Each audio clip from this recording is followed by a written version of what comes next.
Assalamualaikum warahmatullahi wabarakatuh. Halo, jumpa lagi di channel Dian Sriwahyuni Official. Bagaimana kabarnya Bapak dan Ibu Guru? Apakah Bapak dan Ibu Guru sudah menyelesaikan tahapan demi tahapan dalam seleksi pengadaan PPPK tahun anggaran 2024? Nah, jangan terburu-buru diklik ya Bapak dan Ibu. Sebelum Bapak dan Ibu mengklik, mari kita lihat dulu tahapan seleksi dalam pengadaan PPPK 2024. Yang pertama, seleksi pengadaan PPPK di lingkungan pemerintah Kota Surabaya terdiri dari beberapa tahapan, yaitu A. Pengumuman, B. Pendaftaran, C. Seleksi administrasi, D. Seleksi kompetensi, E. Pemberkasan administrasi persyaratan penetapan nomor induk PPPK bagi yang lulus seleksi. Yang kedua, jadwal pelaksanaan seleksi kompetensi akan diinformasikan melalui halaman https://surabaya.go.id dan https://bkpsdm.surabaya.go.id bagi peserta yang dinyatakan lulus seleksi administrasi. Yang ketiga, pelamar dinyatakan lulus seleksi jika berperingkat terbaik.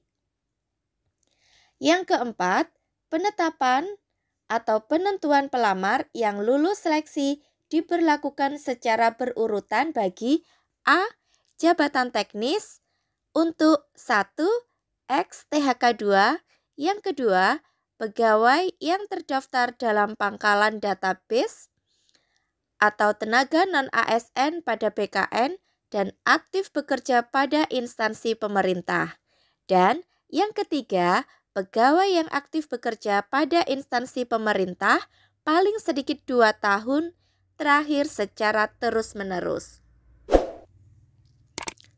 Yang B, yaitu jabatan fungsional guru.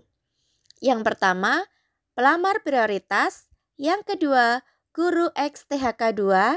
Yang ketiga, pegawai yang terdaftar dalam pangkalan data atau database, tenaga non-ASN pada BKN yang aktif mengajar pada instansi pemerintah. Yang keempat, guru non-ASN di sekolah negeri yang terdaftar di Dapodik, Kementerian Pendidikan, Kebudayaan, Riset, dan Teknologi dan aktif mengajar paling sedikit 2 tahun atau 4 semester secara terus-menerus di instansi tempat mengajar saat mendaftar. Yang kelima, lulusan PPG yang terdaftar pada pangkalan data kelulusan PPG di Kementerian Pendidikan, Kebudayaan, Riset, dan Teknologi. Yang C, yaitu jabatan fungsional kesehatan, diperuntukkan untuk 1. Bagi jabatan fungsional kesehatan bukan pada jabatan fungsional bidang kategori keahlian A. Ex-THK 2. Yang B. Pegawai yang terdaftar dalam pangkalan data atau database, tenaga non-ASN pada BKN dan aktif bekerja pada instansi pemerintah. Yang C. Pegawai yang aktif bekerja pada instansi pemerintah paling sedikit 2 tahun terakhir secara terus-menerus. Yang kedua, jabatan fungsional bidang kategori keahlian diperuntukkan untuk A. Pelamar D4, bidan pendidik atau pelamar D4, bidan pendidik yang lulus seleksi tahun 2023. Yang B. Ex-THK 2, C. Pegawai yang terdaftar dalam pangkalan data database, tenaga non-ASN pada BKN dan aktif bekerja pada instansi pemerintah.